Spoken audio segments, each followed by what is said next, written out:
The more you killed for the organization, the higher standing you were at. So in that, I was in high standing. I was the designer of evil. We were talking about a guy that's a serial killer that's gotten away with not only murders in prison, but a multitude of them on the outside. What was the count at that point? Couple dozen. Couple dozen. Easy. But now I felt compelled to do something, to help undo the evil that I had perpetrated. I jumped in the car and they picked my brain as they drove across the grapevine. And he asked me, what I'd like to know is why. You're getting out, you're in good standing with your brothers. Why? It says, I'm tired of killing people and I want to help put away the people who are doing what I used to do. Today's episode is part 2 of my interview with Ramon Mundo Mendoza, a former hitman for the Mexican Mafia who committed over 25 homicides in his career for La M. In 1976, while sitting in the Kern County Jail charged with a brutal double murder of a rival gang member in Bakersfield, California, Mundo had a religious experience and vowed to drop out of the gang. He ended up beating the murder rap, got out of jail, and then voluntarily went to work undercover for the FBI. And for the next 10 years, he infiltrated the highest echelons of the Mexican Mafia and helped take down key members of the organization, including Joe Morgan, who was one of the founders of La M. To this day, Mundo is still part of the Witness Protection Program and lives under an assumed identity. He's also a prolific author. You can find all of his books over on Amazon, which detail his days of gang warfare inside of America's most violent prison gang. This is truly one of the most fascinating people I've ever spoken with. It's Ramon Mendoza, aka Mundo, right here on The Connect with Johnny Mitchell. Well, Senor Mundo, we ended the last episode in 1975. You at that point were how old? 27 or something like that? 26, I think. You were a high-ranking striped member of the Mexican Mafia. You committed multiple murders. You had just been arrested for a double homicide with your partner, Sailor, on a couple of rival Nuestra Familia members in Bakersfield. You did not give a you loved the life. You were fully indoctrinated. You were willing, according to your own words, to either die in the electric chair or spend the rest of your life in prison, which you described as fun. Gas chamber. The gas chamber. Yeah. I mean, you were in it. Yeah. But while you're in county jail at Kern County, waiting on the adjudication of your case for this double homicide, you have a religious experience. Yeah. And you fall on your knees and you just kind of have this, I don't know if they call it an exorcism, but you confess to God. Right. But everything you'd done. I unloaded. You unloaded.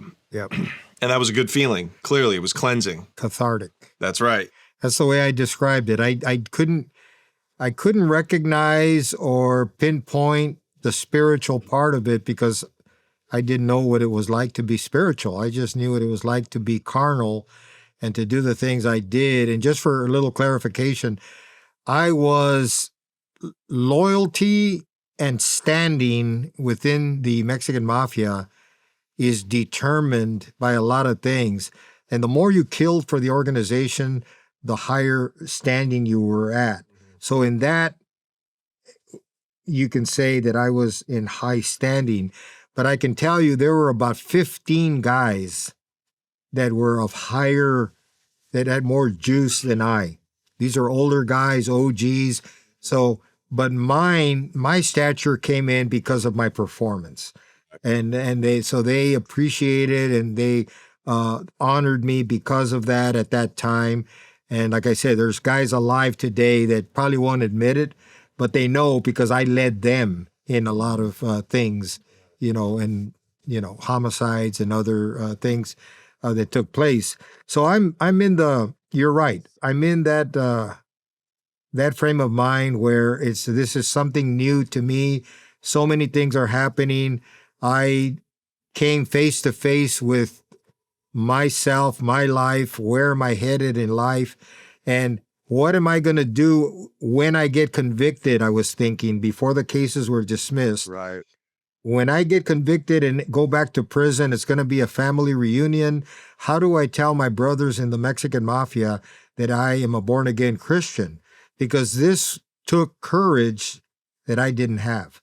Right. I didn't feel that I could face them and tell them I no longer was going to be part of them. Also, knowing that the only way out of the organization is to be killed. So I'm inviting my own death. And also, I'm telling my brothers, I'm no longer your brother. I just didn't know. So rather than worry about that or think about that, I said, okay, this new God that I've met, if you're for real, then you're going to handle that because I'm not going to be worrying about this. And so I went on to fighting my cases. Then the dismissal of the 2 murders took place. Right. The people came in that Sunday. They thanked God. They praised God. They were saying things like the Lord opened the gates and created this dismissal. And I looked at them like, yeah, right. Because I wasn't fully buying that. I just didn't believe that God would open the doors. But I did believe that there was a reason for this. And now I wanted to undo, to make up for some of the stuff that I had done in life. So the 3 major reasons that people drop out of the organization are they're in trouble with their organization, or they don't want to do whatever time they're facing, or number 3, they have a wife or a girlfriend that's threatening to leave them. And I had none of those 3 things that were an issue with me.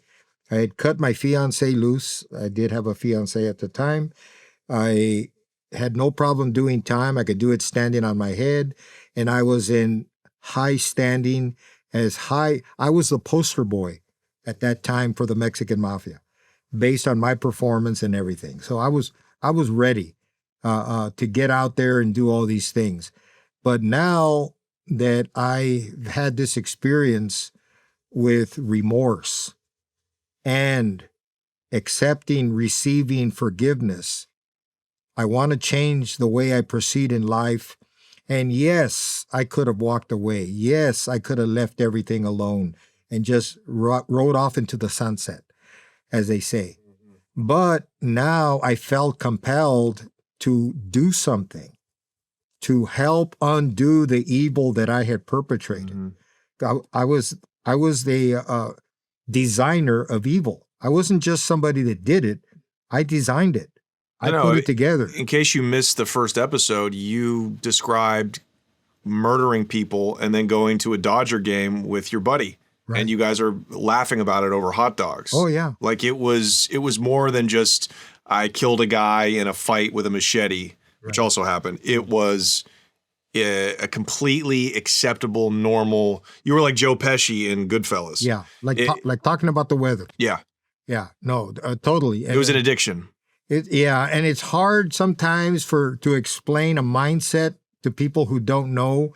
They think you're boasting or they think you're exaggerating, whatever the case is. But everybody out there that's either lived the life and pulled away from that extreme life, and any active member that's watching this program know exactly what I'm talking about. Exactly.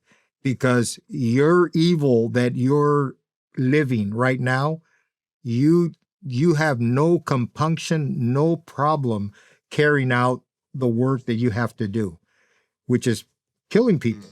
That's part of what you do. And it's no problem. It's like picking your tooth with a toothpick. So now I'm thinking, what can I do? So I called my mother and I said, Mom, I'm going to be getting out in early March of 77. And what I'd like you to do, I'd like you to call my parole officer, Mr. Rubio, and let him know that I want to talk to somebody from the SSU. SSU is a special services unit that investigates gang members and dirty officers and stuff like that. Investigative branch of the Department of Corrections. So she asked me, well, what's SSU, mijo? I said, Mom, please don't worry about it. Don't ask questions. Just please ask Mr. Rubio, and then he'll know what I'm talking about. So next thing I do, I get a a visit at the Kern County Jail from a DEA agent, Gilbert Avila. They called him Chili, and Rick Minhades from the SSU. And by their body language, I can see that they are understandably wary of my intentions. And Chili, that's Gil Avila, was the main guy talking. And he asked me, Mundo, what I'd like to know is why. You're getting out, you're in good standing with your brothers, you got cases that you know what I'm talking about, that we never could file on you. Why is the big question. Why do I want to help them? And I told him, well, I'm tired of killing people, which was true. I didn't tell him I became a Christian. I thought, nah, that's showing weakness. These guys are tough guys too in their own right. They're I don't want to show weakness, and they're not going to understand. It says, I'm tired of killing people, and I want to help put away the people who are doing what I used to do. And you could see they still like, yeah, right, he's up to something. So when all was said and done, he left me his business card, and he said, when you get out, give me a call, and we'll take it from there. So on the day that I get out, which is not too long after that little meeting there, I'm walking out the jail. I had dress clothes on, and I had a box with my personal effects, a small box. And as I'm walking, I was going to take the Greyhound bus and go to L.A., and then somebody from the family would pick me up. Well, a car pulls up near me, and a voice that I recognized to be Chili's voice, Gilbert Avila, the DEA agent, he says, Mundo, don't look at us. We're going to drive across the railroad tracks behind the bail bonds building, and we'll meet you there. And the reason they did it that way, because there's trustees that work around the jail, and trustees are very good conduits for the bad guys. Right. So I understood, and I walked, I crossed the tracks, I went behind the bail bonds building, and Rick, the tall guy, had the door open, and I jumped in the car, and they picked my brain as they drove across the Grapevine towards East LA, asking me a lot of questions. And so they, until I started giving them people or whatever, they're going to be a little wary of me. And I don't blame them. I mean, you're talking about a guy that's a serial killer that's gotten away with not only murders in prison, but a multitude of them on the outside for my organization. And what was the count at that point? A couple dozen, total. Wow. Yeah. Couple dozen. Wow. Easy. Yeah. And we get to the house, and okay, let me know when you got something. So I get a phone call. I'm getting phone calls from some of the fugitives. Joe Morgan calls me from Oregon. He's on the run at that time for possession for sale, and nothing big. Not even that, just possession. Alfie is in Tijuana, and he's wanted for a couple homicides. Remember, in 1975, that's the monster that I supposedly created. No, I haven't told you that one. Well, Alfie's a guy that used to work for you. Alfie is a Mexican Mafia member who Sailor and I in 1975, when we were doing several hits, Alfie was our driver. That's right. So when he was driving for us, I didn't think it was a big deal. Sailor and I would take care of our business. Alfie was a good driver. So one day we did a couple guys, and we run into the car. Sailor's in the back seat. I'm in the passenger seat, and Alfie's sitting looking at the steering wheel with his arms folded, and I'm telling him, "Vámonos, let's go." And he tells me he's not going anywhere until I give him my word that next time he is the pistolero and not the driver. So my initial reaction would have been, or was, I felt like plugging him. But I could hear in the distance, the sirens of approaching cops. Somebody had dialed 911. They heard the gunshots, I'm sure. I looked at Sailor with a weird look in my face, like, this mother, and Sailor gives me a look like, tell him what he wants to hear. I said, okay, next time you're the pistolero. Now let's get out of here. That's what I'm talking about, he says.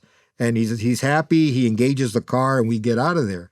So after that, he volunteered for, I don't know how many hits. I could break them down, but I won't waste your time. He was your protege. Yeah. Gotcha. And he's the monster that I created. And although I include Sailor in that, but I'm sure that's what happened there. But anyway, so now he calls me also from Tijuana and congratulating me for beating the beef. And I said, hey, Sailor's out too. He said, oh, I said, he invites me to go to Tijuana to visit him. And I asked him, do you mind if I bring Sailor with me? He says, no, of course not.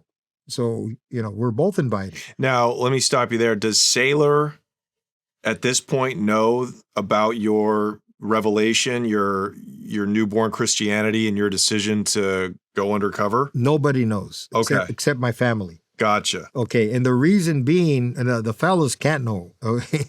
But unless I was going back to prison, which the way everything happened, now that I'm going to work undercover, I'm surely not going to tell anybody about this, right? So, but here's what happened. When I become a Christian, it's sometime in 76 in the county jail. When we beat the case, it's in January of 77. Sailor gets released before me. He gets discharged from parole and gets out in, I think, late January.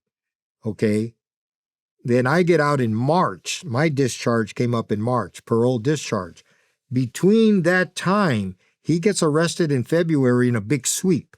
When they take him to LAPD Parker Center, also known as the Glass House, he rolls. See, I had already talked to the Chili, and I had already agreed to talk to them before Sailor did. Now, Sailor, unbeknownst to me, he turns in the Glass House. Right. So the day I got out in March of 77, I call his house, and his wife tells me he's getting out of jail. We're bailing him out. They picked him up, and I already knew he had been picked up because I read it in the paper. So Sailor calls while I'm there, and she's whispering on the phone in the kitchen. I don't know why she whispers, but now looking back, it's because he had turned. And then she tells me, Mundo, Eddie wants to talk to you, Sailor. So I get on the phone, and he asked me to pick him up, from Parker Center, because he got bailed out. I said, sure. So I drove down there, not knowing that he's working with the task force as well. And I pick him up. I take him to our neighborhood so he can get his fix, because he uses his heroin, and he's a little sick. So we had, dope dealers all over. And in the neighborhood, of course, he just went to one of the guys there and got his fix. And then I took him home. Well, anyway, now we fast forward a little bit here, not too much later. I get on the phone and called Chili from DEA and said, I just got a call from Alfie in Tijuana, and I'm going to go down to visit him, and I'm taking Sailor with me. And he says, okay. Well, little did I know that Sailor was on the horn calling them and telling them the same thing. The same cop, Chili. Yes. Wow. I don't know this. Is wild. Okay. So you've both flipped, and neither of you know it. And neither of us know it. Now, let me ask you this. Does Sailor, is he working his time off? No. He the same thing like me. He's discharged from parole. Okay. He had the 2 murder cases dismissed like me. Right. But in that sweep, he got arrested in that sweep. Oh, I get what you're asking. So was he? Maybe. Okay. Maybe. Okay. Yeah, I get it. That may be so. Okay. They may have had him because they got him there, and he decided, hey, I'm going to work it off. So that's a good question, and I'm just being honest and fair. I mean, I didn't think about that. Okay, so we both go south of the border. We both, little did I know at the time, see, Alfie is the kind of guy, he was a braggart. He loved to brag about everything he did. Now, when you got fellow members, you should be able to confide in a fellow brother about any criminal activity. But as a general rule, I think most guys do not go into detail about the homicides that they commit.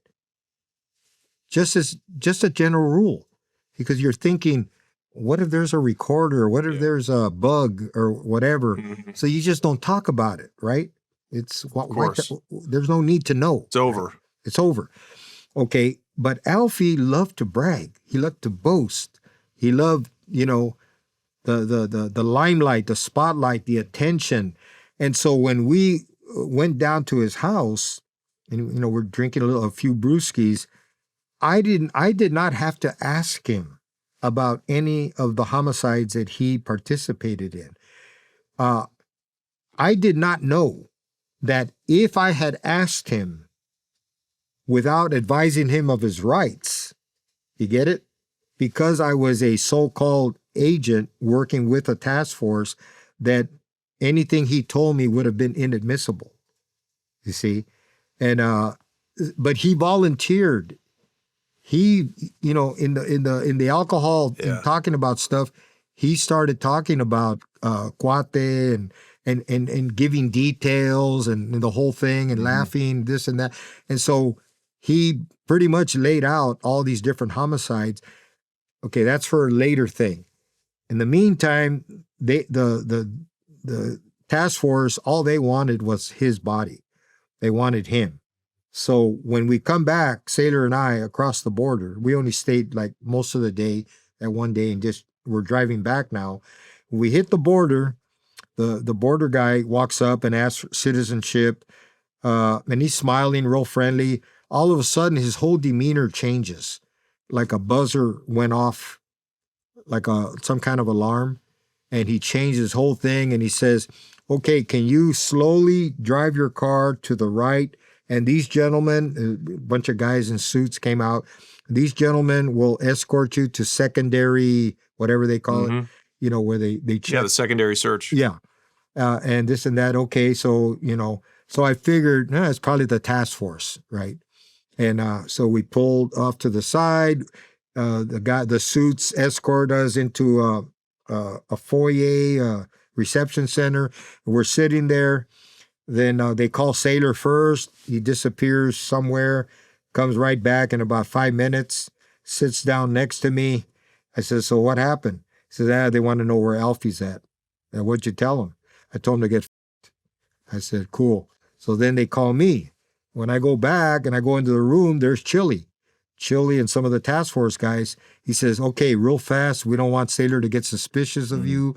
He says, just give us directions to the house. So I gave him directions. You take the toll road, you get off on this street and make a right at the pharmacy, blah, blah, whatever. So I gave him directions to the residence, and came back, sat down next to Sailor. He says, what'd they ask you? I said, the same thing. They're looking for Alfie. What'd you tell them? Yeah, same thing. Told him to get fucked. So we're both lying, right? And so he disappears. A few days later, he's in the wind. And I find out from Chili, he reveals to me that Sailor was working with them, and that the U.S. Marshals had already taken him into their custody. Right. I was happy. I was happy because he was like my brother. I was so happy. I said, man, that's great. I'm happy to hear that. So that's what happened there. Okay. So what is the objective now? Because you don't owe the government any time. Yeah. You beat your murders. They have no evidence. They can't put any cases from, previous homicides you were implicated in. They can't pin you with anything. You're free. Yeah. You voluntarily are working with them. What is the objective moving forward? The objective, as I think I mentioned earlier, was I wanted to undo. I thought that this was something I could not so much undo, but give back. The analogy that I'm going to give you, I think I told you off camera, it's like a bar of soap, and I'm washing my body. I'm washing the filth off my body. And so by giving up these guys that represent unknown number of murders, okay, that's one way of contributing for all the bad that I had done. So in effect, I'm washing the filth off my body. But what does that mean? Just getting as many of these guys as you can? Getting as many as I can behind bars. Every Mexican Mafia member represents an unknown number of dead bodies in the course of their lives. So I figured if I can help in that regard, that somehow atones for what I did, not realizing that the blood of Christ has already washed away those sins. He's already forgiven me. And again, I'm not thinking that way because I'm a brand new Christian. I don't even understand what it is to be a Christian. I'm working undercover. So what do I end up doing? I end up selling dope. I end up having cocaine and heroin in my apartment, started snorting cocaine, okay, getting high on your own supply, so to speak. All of those things, I did not have the approval. Well, I remember talking to Chili one day and I said, listen, I can't walk around asking people who's killing who, anything like that, because unless I'm involved in the killing, after a while, it's like, well, why are you asking all these questions? Right. So, but I can get involved in the dope part of the thing, and then I will get information just because they trust me. And Chili said, I still remember his words like yesterday. Listen to me carefully, Mundo. I cannot give you a license to commit a crime, any crime. So, whatever you're doing as an undercover operative, I can't, he can't justify it or he can't condone it. He said, but we're not going to be looking at you closely, is what he told me. But the way he looked at me when he said that was kind of like letting me know, do what you got to do and don't worry about it. Wink, wink. Yeah. Because they want the big fish. Of course. They want the big players. They want, sometimes you got to make a pact with the devil in order to get to the others. And well, the DEA does that all the time and forever. Of course. Yeah. So Chili knew, and then everybody knew, and the way they did things was very, very, to this day, there's things that I will not talk about because I don't want to put them, make them look, put them in a bad light. Right. It would be embarrassing.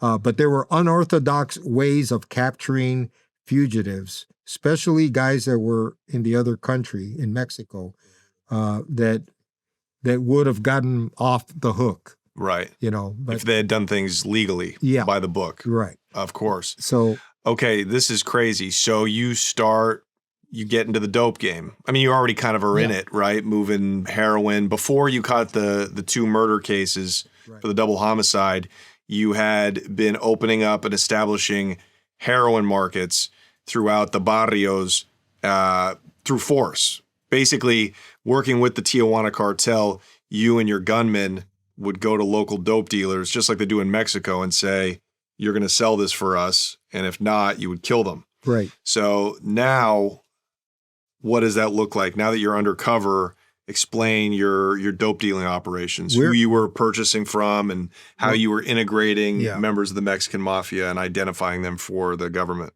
Well, now we're in a different position with regard to the dope game. What's happened when I got popped in October, when I got arrested in October with Sailor, Robert Salas, took over the dope distribution. And so he began doing what I was doing as far as furnishing the drugs to the different brothers that were in the different parts of the state. And in addition to the people that we had selling dope, Robot started doing it. He had already gotten arrested a few times. And then Chuy Araujo, our main guy, he already had dope people moving large quantities in East LA, Primera Flats area and other areas, even as far as Pittsburgh. He had other avenues of distributing dope, but he developed an informant in his family. And that's well documented back then. And so they indicted him, his brother, and other members of the Araujo family. And the Araujo family is your connect, the Yes. previous connect based in Same Tijuana. one, yeah. Right. Same connect, Okay. based in Tijuana. And so he became a fugitive from prosecution in that indictment, but he would meet with Joe and myself. Joe was no longer a fugitive. He had already, no, he was still a fugitive. I'm wrong. He was still a fugitive at that time, and so was Chewy. And so we would meet in places, out-of-the-way places in Newport Beach, San Pedro, where Joe's family was living. Talk about Joe Morgan. Joe Morgan, Yep. yeah. The famous Joe Morgan. And then he had discontinued our activity with the drugs until he flushed out his informant. And so some of the fellas started doing other things to generate revenue. Bank robberies, ripping off connections, things like that. Anything that's criminal involved. I still was in the dope game, but not at the larger level anymore because Chewy had stopped the pipeline. Right.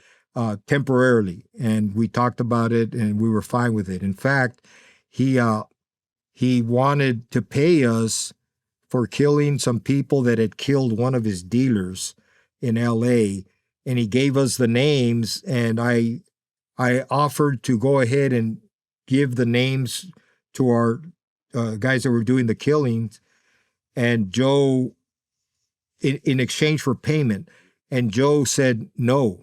You don't have to pay us. So Joe wanted him owing us and hoping that would accelerate getting the drugs back. Right. And so my job at this point, since I wasn't pulling triggers, was to get the word out on these targets. So before I did, I called the task force and let them know, said these guys are targeted to be hit. I got to put the word out, but I'm letting you know now so you can do whatever you got to do preventatively. Right. They, for the most part, were not able to intercede. People would laugh at them or not believe them. And so most of the people were killed anyway. I did save Lupe Escada and her sister. She was an eyewitness to the murder of Gilbert Roybal in Fresno. But it was very difficult at that time. So the feds didn't even act on it. Well, what can you do? If the target doesn't want to believe that they're targeted to be hit. I see. You see what I mean? Oh, so they came to the targets and said, hey, Yes. watch your back. You got a green light on you. You got a green light on you, whatever. What can they do? Right. You know, they can't, you don't have the resources to babysit everybody that's, that the word is out that's supposed to be targeted until they find out that they were killed. Yeah. That they killed Pelon. That was for Chuy Araujo. They killed Pelon Gonzalez. They found him dead home alone. They waited till his family was gone. They killed him. And then they told his sister, you need to make yourself scarce. You need to disappear because you're the other target. Wow. And she moved to Huntington Park, which is stupid. Wasn't far enough. It's a danger zone. Yeah. Anything in LA County, anything in Southern California. So she gets whacked. So that's what I was doing during that period and participating in all that. I got arrested a few times with quantities of heroin and cocaine, money. I remember the task force offered to get me out, and I told them I can bail out. I'd rather that the agency that arrested me was LAPD Administrative Narcotics, ADNARC. They arrested me, and then the task force offered to intercede on my behalf. I says, why? I'm getting out on bail. They don't need to know. And they agreed. The least people that know, even law enforcement, the better for them. Mm-hmm. Unless I couldn't afford to bail out, which I could, and all that. So they went ahead and let me go through. And the case was adjudicated later on. Now, I did participate. Now, this is where I'm telling you I sunk. I'm a born-again Christian, supposedly, right? So I'm selling dope. Dope kills people, even if I'm working undercover. An average cop is going to say, go ahead. We're after the bad guys. We don't care about your religious beliefs. But I'm selling dope. That's not right. That's not good. But I was doing it. So I compromised my faith, even though I was brand new in my faith. So here's the next one. The fellas want me to organize a bank robbery. There's a group of guys, Stony Galaz from San Pedro, Willie Bobo, he's still alive. Who's the other? Gabby from Florencia, 13. They want me to organize a bank robbery. I've never robbed a bank in my life. I've never robbed a legal establishment in my life. I've robbed dope dealers, ripped them off because they're not going to dial 911 on you, you know? And so I'm thinking in my mind, why do they want me to organize a bank robbery?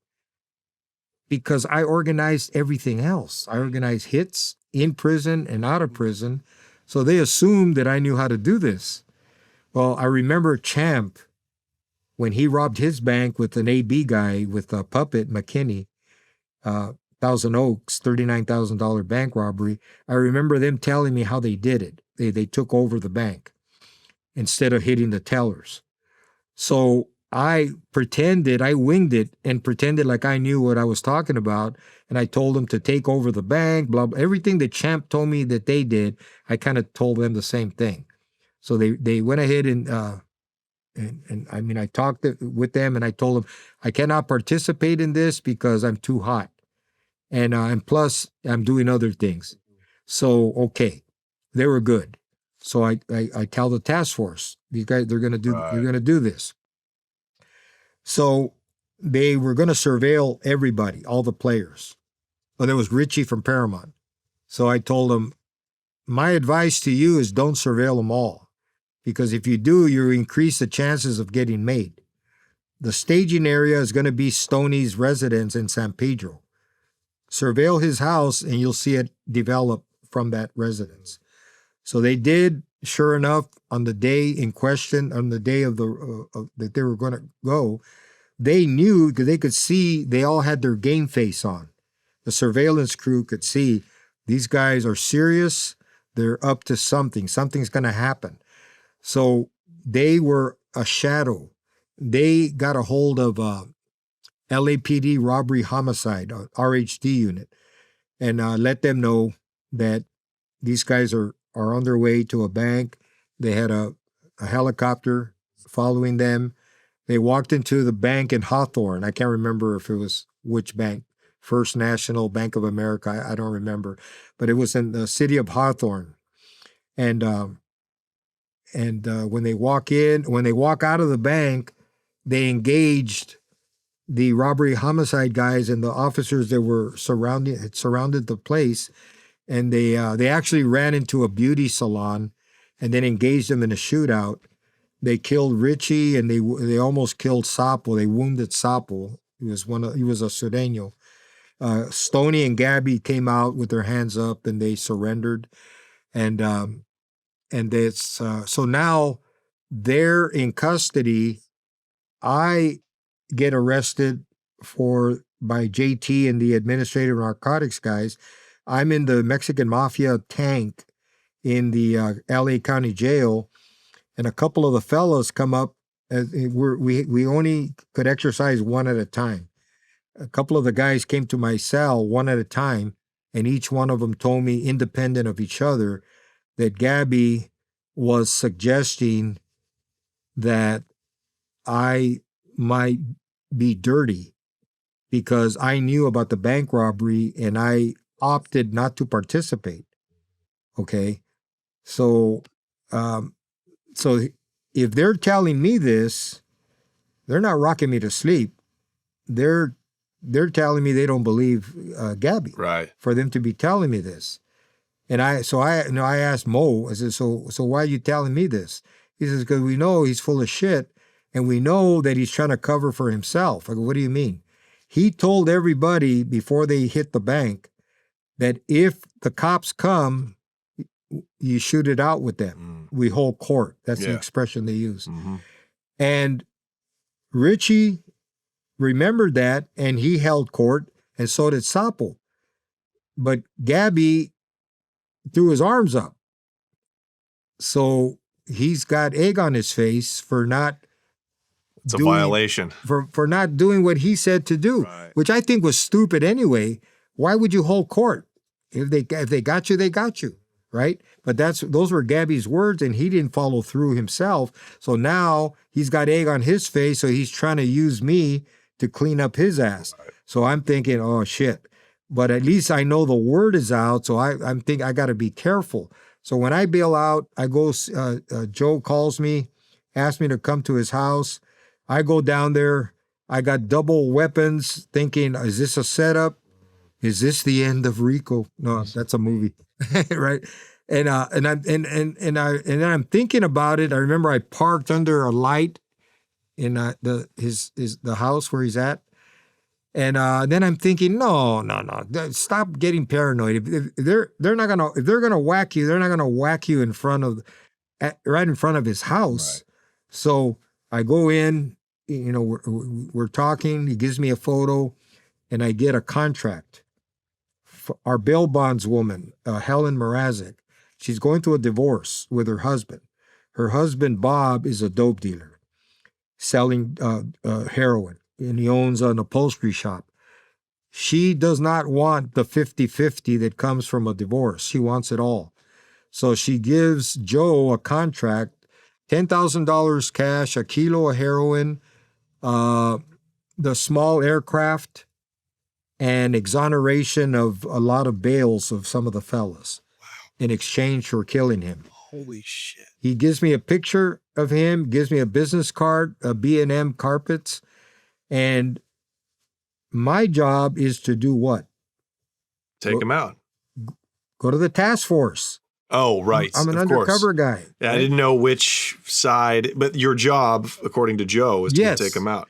According to that, yeah, but according to the... And you haven't been wearing wires at this point. No. Are you recording everything that all of your interactions with the fellas for the government? You haven't done that? None of that. Okay. None of that.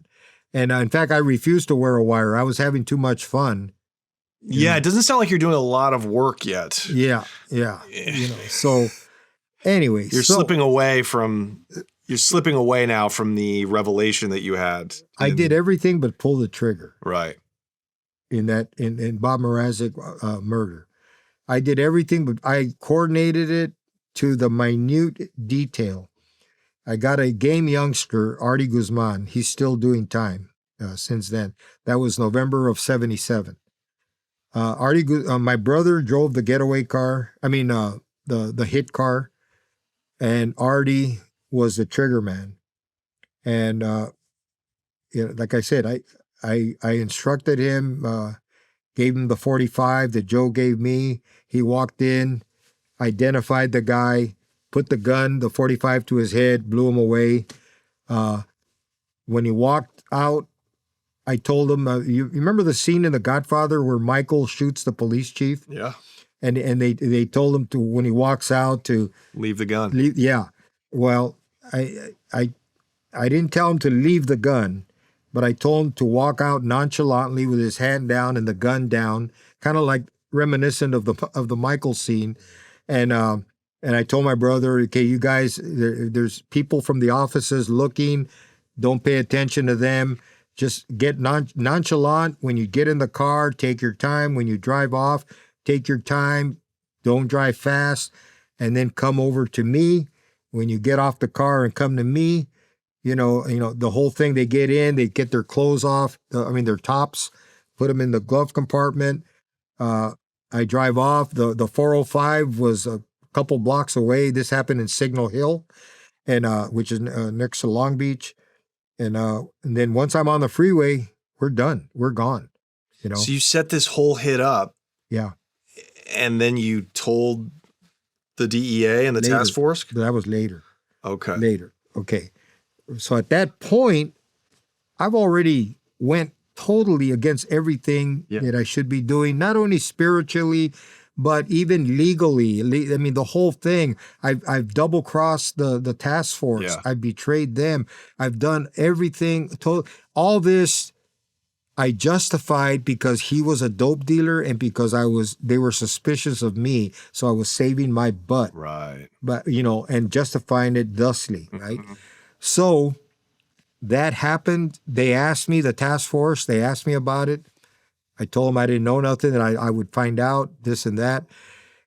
Then my 2 murder cases had been appealed by the district attorney in Kern County, and an appellate court overturned the dismissal.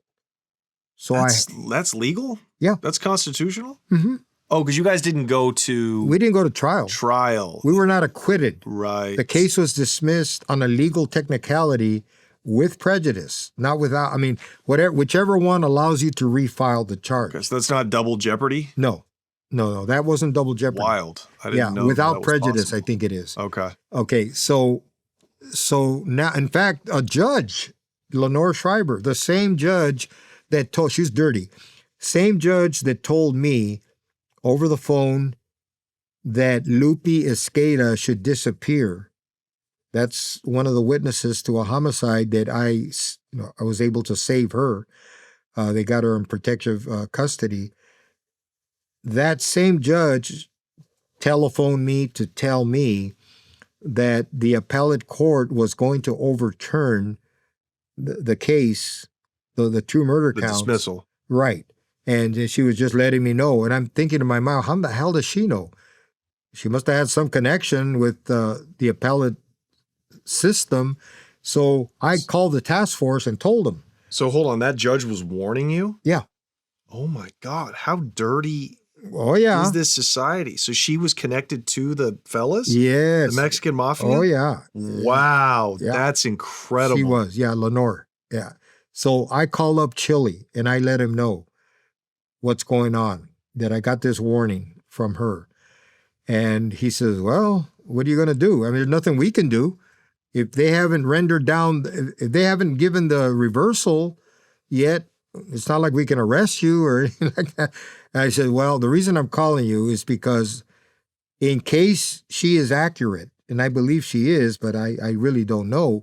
But if she is accurate, I'm going to disappear for a little bit because I haven't had any real vacation time I've been working with you guys. I have been working a lot of different things.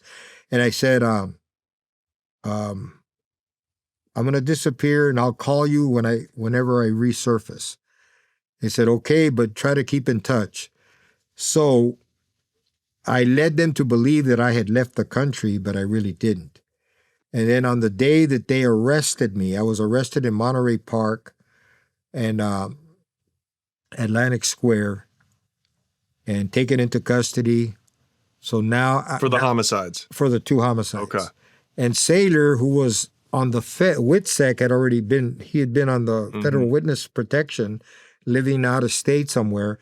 He was remanded into custody. We both met up at the Kern County Jail, 3rd tier, single cell status. And now we picked up where we left off. Now we got to face the charges. So now, as I'm talking to the task force and they're saying, well, we're in an awkward position here because now we have to, you're in custody for 2 murder cases. We can only intercede and let them know what you did for us if they want to take that into any kind of consideration. Right, if you're found guilty or something. Yeah, but see, the judge, the prosecutor, he doesn't care what we did for them. Right. They got a case in their county, but they didn't have what they felt was a convictable case of 1st degree. So they offered 2nd degree through the task force. Task force said, hey, this is what they're offering. Which was? 2nd degree, fight of life. 5 years to life. 3 fight of lives running together.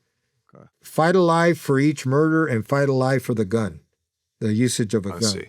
So 3 fight of lives, which for somebody that's a real bad guy, an active bad guy, you're going to do back then, at least 10 years, 10, 12, 15 years, if you don't screw up. Okay. And today, I'm sure you're going to do more time. So we end up pleading guilty. And then I give Chili, I said, look, I got something I got to come clean on. And I gave him the homicide that Joe, that you set up, the contract. killing that bail bondsman. The bail bonds, yeah. So Wow. that's the one that put Joe away for life. He died. Holy shit. He died in prison. And that's like one of the reasons I'm sure the fellas, like I say, for me, it's open season. Right. So, I'm not going to make it easy. So that is the murder that the most famous Mexican Mafia leader, Joe Morgan, went down for. Exactly. Wow. The one that you set up. Right. Yeah. And did you have to go testify against him in court? I did. Wow. And I still remember Roger Rosen, his attorney, asking me, he asked me a question. He asked me, are you afraid for the safety of your family? So I took that as an implied threat from Joe. And I remember looking over at Joe as I answered his attorney, and I said, well, all I can tell you is that we all have families, and my trigger finger isn't broken. And he got all upset, all excited, and was asking the judge to intercede and all that. And what year was that? 81, I believe. Okay, so had you already started serving your sentence for the Bakersfield murders when this happened? Yeah. Okay. First question is, did you receive leniency for the murders for your testimony against Joe Morgan? Let me tell you what happened. I served a total of, and let's do the math together. I got arrested in October of 75 and got released in March of 77. So that's whatever number of months that is. Because they dismissed them. And they reopened them. I got rearrested in May of 78, and I got out in October of 82. So that's 4 years, June, July, August, September, October, 4 years and 5 months. Plus, you add 1 year, so a total of about 6 years is what I ended up doing with the time served from before. And after you testified against Joe, you're obviously, the secret's out, you're exposed, you have to immediately get taken out of, what prison were you at? They had me at that point in Tehachapi in the protective housing unit. Okay. There were 13 cells, and all of us, well, just about all of us were either former Mexican Mafia, Aryan Brotherhood, and Nuestra Familia members. So we were all housed there. I think maybe 1 or 2 guys were not prison gang related, but we were the highest caliber protective housing unit. Wow. Inmates. Wow. Yeah. So after you testified, did you immediately get released, or did you have to go back to the protective housing and finish out the? Oh yeah, no, I still had to finish my time. Okay, so but that's like being in solitary, basically. Yes. Okay. Yeah, I mean, you still had job. I mean, you had yard privileges and everything, but yeah, the lockup was 78. I gave up the information in 78. They filed charges, I think, in 78. And the actual trial, I believe, took place in 81. And then I was released in 82. And then the U.S. Marshals took over in 83. And then I became a protected witness, and they gave me a new name. Wow. Yeah. And that is where things stand to this day, 40 some odd years, 44 years later. Exactly. Wow. Yeah. Wow. And, the irony of this is, God has a sense of humor. Sure does. My ministry, if you will, is teaching cops how bad guys think and operate. That's the way I look at it. And that's the way I look at them. I look at them like nephews that need to understand how the bad guy thinks, while at the same time wanting the bad guys to change their ways and and make a decision to pull away from that life. Right. Most of them are not going to do it, No. but I still would love to see them do that. Well, the idea is to save a few. Right. Okay, so since 83, you've been training cops. Yeah. Have you also been meeting with, you call them bad guys, but gang members? Have you been able to successfully talk any Mexican Mafia members into flipping or at least defecting from the gang? No, I've never been in that kind of position. I don't think they'd ever, unless they had somebody on the ropes, I don't think that would ever happen. It would be a security, a potential risk. But I have talked to a lot of people who came from that life, ex-Sureños, ex-Mexican Mafia members, ex-Nuestra Familia members, ex-cartel sicarios and guys involved in that world. And I've counseled them and supported them, given them a lot of support and strength, verbal and otherwise. And obviously I can't get into who or any of that, but some of those guys in the future may find themselves on your program. Yes, definitely. I hope so. Yeah. Wow. Today, so you've really kept your ear, you've really been kept in the loop all these years. Like, you know what's happening with La M even to this day.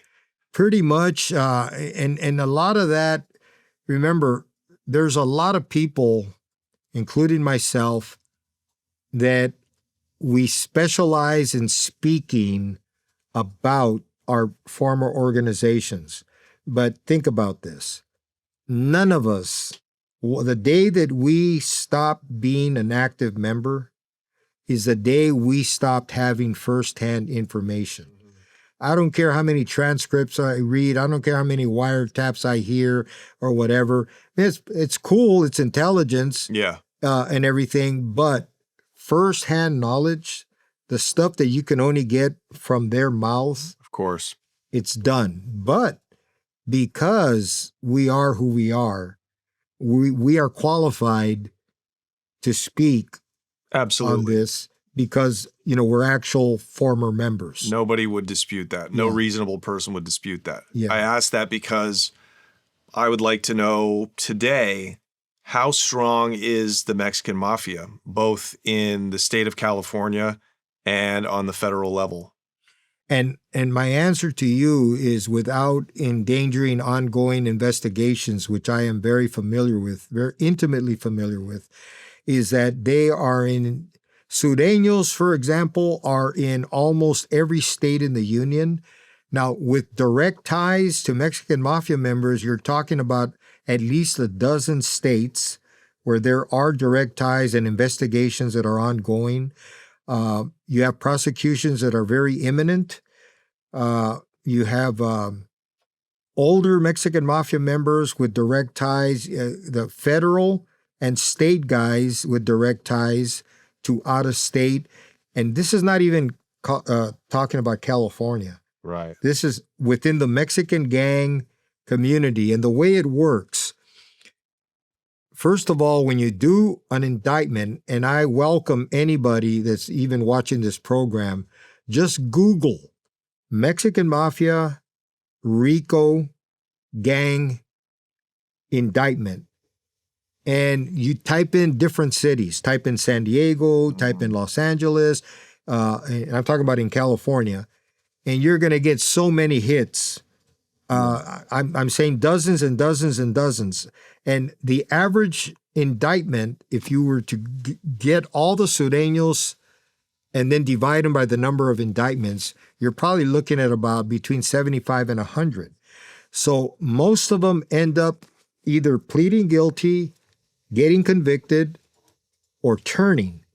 And even the ones that turn have to do time. The ones that turn, you don't count them in what I'm going to say. The other ones all enter the federal prison system. So they are functioning Sureños Right. under the Mexican Mafia umbrella, their control. And the Mexican Mafia guys, most of them that are active are sitting right now as we speak in ADX, the Supermax facility in Florence, Colorado. I keep track of them. Wow. And they are virtually, but not entirely, incommunicado. Yeah. Virtually, but not quite. Right. But they've defanged them. But Totally. the Sureños, in the absence of a big homie, as they affectionately call them, the Sureños represent these guys and conduct business in their name at these other prisons. So they're the number one security threat group in the BOP. Okay. Okay. Are the Sureños. Sureños. Okay. In the federal, and we're talking the federal prison system. So when they're in that system, you get gang members, Latino gang members, Mexican gang members that are living in other states that pick up a federal beef. Okay. They are attracted, many of these, to the Sureño way of doing things. And so Mexican Mafia guys will take them under their wing and cultivate them from the state that they come from, which they consider virgin territory that hasn't been Cultivated. exactly Exploited. and they use these guys who have a good reputation in that state. They utilize them under their umbrella, and that's where that takes place. I see. You know, So the leaders, how many leaders of the Mexican Mafia are there left? Like, is there a commission? Do you know what I'm saying? Like, what is the, can you describe the hierarchy? Like, is it the Florence, the guys, the bosses, they have true bosses? yes. And then are there captains and then lieutenants? No. Okay. They used to have a commission for 25, 30 years approximately in the federal prison system. They did have a federal commission, and in the state, I don't believe, unless they started one now, that never has worked well with the fellas. They've never allowed themselves to be to fall under that. You know, it's structured very loosely. With the men that have that are highly respected are the de facto leaders. You know, but as far as a formal commission, only the feds had it. There are rumors or rumblings that today they're trying to implement, if they haven't already, in the state of California. And the federal might have gotten disrupted when Champ died and Willie died. And I don't know if they went back to a commission. I can't answer that today. So how would like you in the first episode, you described going to San Quentin in 1970, and after you'd put in work, you had a body or two on you, and you were voted on to become a full-fledged member. How would that happen in today's world? Say a young man goes to, what's the most rockin' joint in the state of California now? Pelican Bay. There we go. Is there a voting system still to vote in a young recruit? Yeah, the voting takes place, but now they're not as young, the recruits, as they used to be. And it's funny because about 20 years ago, a Mexican Mafia member who defected in the federal prison system told an official there that no Mexican Mafia member should be recruited unless they're of 40 years or older. In my time frame, remember, I was 21 years old, right? I was 21. I was 21. The average age was in the 20s. Yeah. We were young. If a guy was 45 years old, we'd call him old man. You know, old man Rube Soto, Sonny B, and all them. Okay, so now today, now the reason I think that age has increased anyway, regardless of what this guy said, which that was a very astute observation and opinion, is the territories are all controlled already by the existing members. Why would they want to share the pie unless you're cultivating new territories, virgin territories that are not already controlled? Right. Then you stand the chance maybe of saying, okay, well, this guy's a good money earner and he's violent and he's cultivated New Jersey or whatever. Let's go ahead and make him. So it's a little different. Before, in my time frame, you only circulated the prospects to other prisons. Right. Now, I think you have more. I think that requirement isn't. If you have a good number of guys today, say you have 5 guys in a prison and they're all in agreement to get a brother in, I don't think it's the requirement is to have all the members in all the prisons. Right. 'Cause you got a lot of prisons now. And and communication is so hard, especially these incommunicado guys. Right. Yeah. So it sounds like most likely each individual prison is going to have autonomy. That's probably the way it would work today. Yeah. It's not, but there's also a thing where you can't, today you're discouraged from recruiting somebody from your own neighborhood or somebody like that, or a family member, your own family member. The reason for that is because there's a fear. There's been a lot of inner fighting, a lot of internal executions. The number one killer of a Mexican Mafia member is drug related. What I mean by drug related, liver disease, Hep C, overdose, any type of illness connected, Right. heart attack, anything connected to drugs. That's number one killer. Number 2 is internal. Internal. There's never been a Mexican Mafia member, and again, this not a big deal, but I'm a numbers guy and I'm into the history. Same. Black Guerrilla family never killed a Mexican Mafia member. Nuestra Familia killed 1, Cheyenne Cadena. And I checked with Rene Enriquez. He's a younger member who co-authored the encyclopedia with me, and I asked him, in your time frame, when you defected in 2002, you got in around 85, you defected in 2002. How many Mexican Mafia members were killed by Nuestra Familia? 0. So I said, okay, well, I mean, it's not a big deal. Scoreboard is like a shutout, dude. You guys are the Dodgers. 1, yeah. And it's not a big deal, because to me, it's kind of shameful in the end, because where's the trophy? They've killed a lot of people. Yeah. Like thousands and thousands of people. Only God knows, On the street side, we talked about the prison side. On the street side, is it still common to have a big homie that's a fully fledged MA on the street? No, not. There's very few that are actually out, from what I understand, from the West Coast guys that I've talked to. Very few, because most of them are serving life sentences. Right. For RICO prosecutions and murders. And I mean, I can go down a list. I could produce a list of maybe 150 to 200 active members today. And the Sureños are the backbone. Unmistakable. They are the backbone. Without Sureños and their facilitators, they'd be nothing. Right. Okay.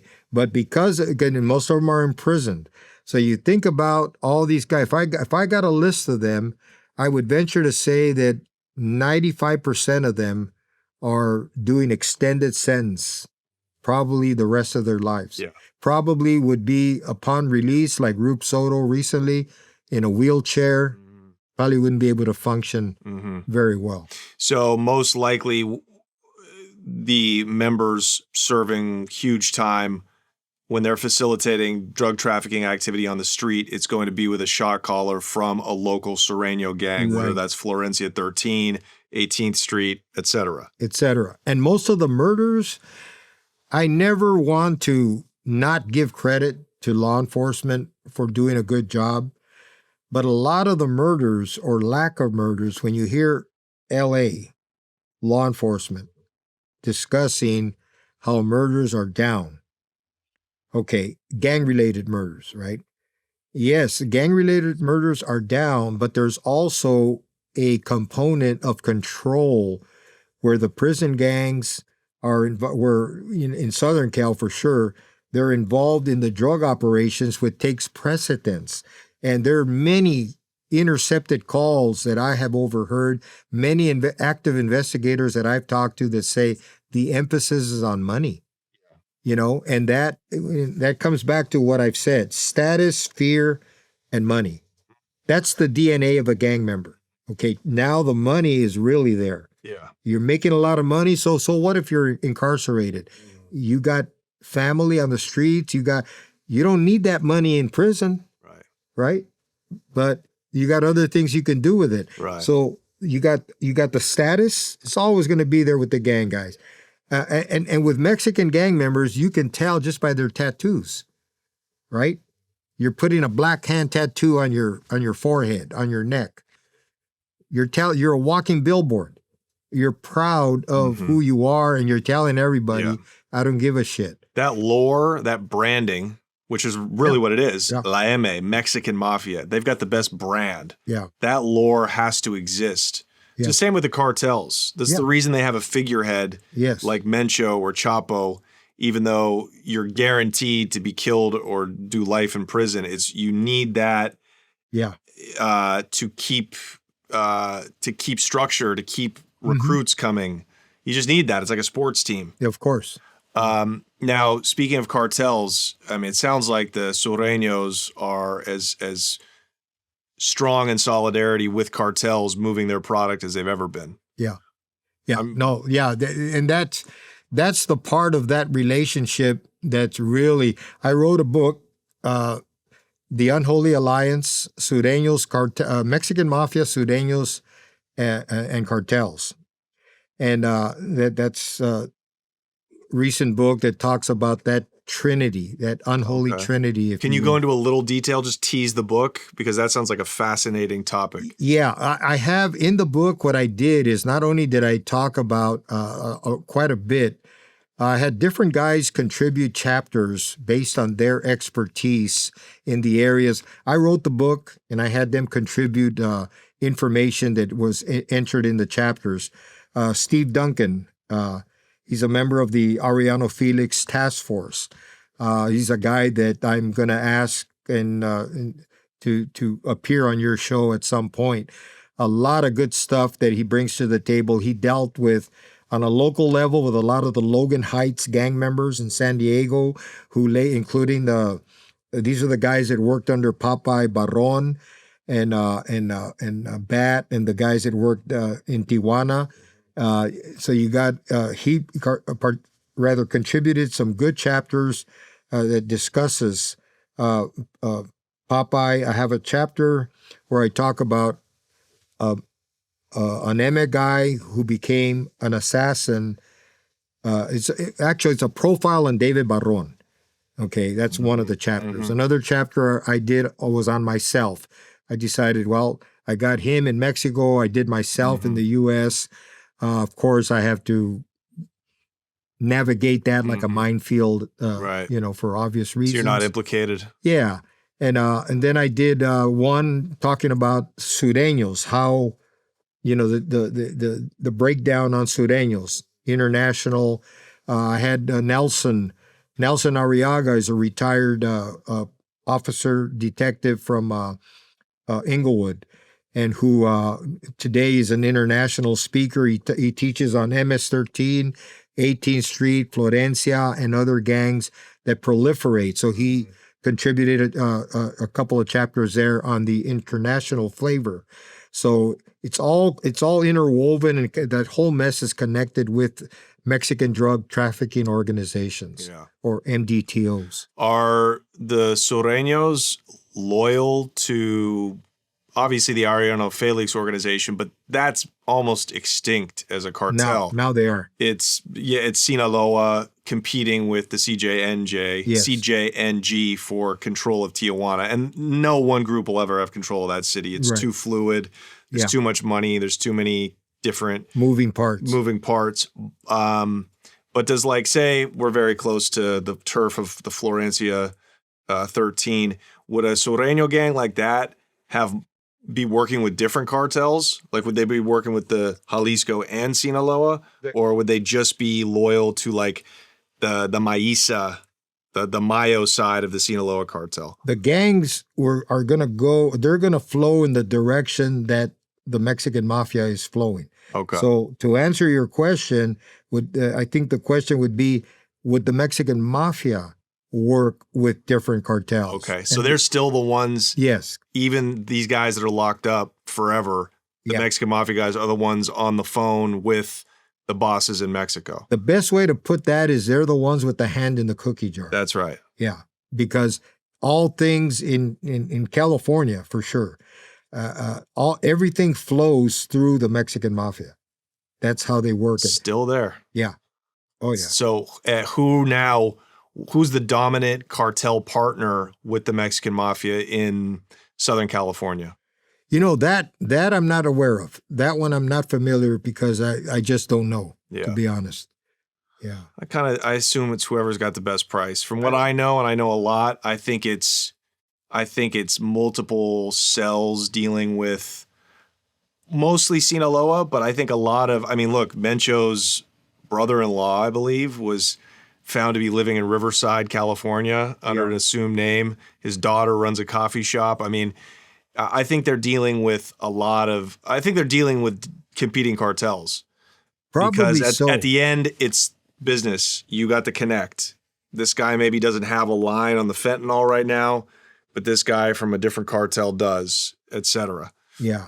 I don't think that can be controlled by a street gang. No. You know what I mean? Because if they do something that conflicts with the way the territories are set up under the Mexican Mafia, you're going to have problems. Yeah. So, and the cartels, whoever it is that would want to enter and do business, they have an arrangement with the Mexican Mafia. Right.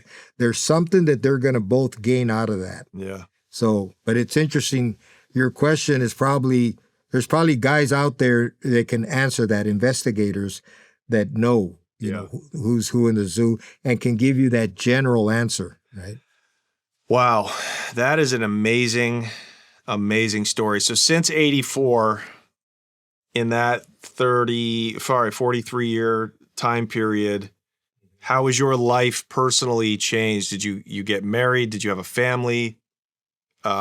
Did you get off drugs? Because I know that you were dabbling there. I dabbled for a couple weeks in San Quentin in 1973. Oh, that's it. I thought you dabbled when you were out selling it. The coke. Yeah. I snorted some coke. I didn't inject it, or I didn't mess with heroin, but I did get high on my own supply, snorting some coke. In fact, I remember one day I got a little paranoid. I'm in a residence with Dangerous Dan, Joe Morgan, Champ, Reynoso, and they're shooting up heroin because they get high on their own supply. And I had snorted some coke. I remember getting a little paranoid. I remember Joe walking me outside the house telling me, man, you got to get off that shit. You're not really a user. I said, yeah, you're right. But I was really paranoid, though, because the drug, that's the way it affects you. And I was working undercover. Yeah. But of course, I couldn't tell him that, right? Right. And, but you didn't continue using. No. I was never addicted to it. After you're out of the life and not working undercover anymore. No more. I worked in retail, is the best I can put it. Retail management, I worked for a couple decades, pulled away from that, never married, and just stayed healthy. Work out a lot. Yeah. And now you're in this circuit, this consulting circuit of law enforcement. It's remarkable. And you call a lot of police your friends. Yeah. And you've got a lot of feds and other people that I know that have been on the show. And a lot of ex members. That I keep in touch with. We interact. Mm-hmm. We support each other.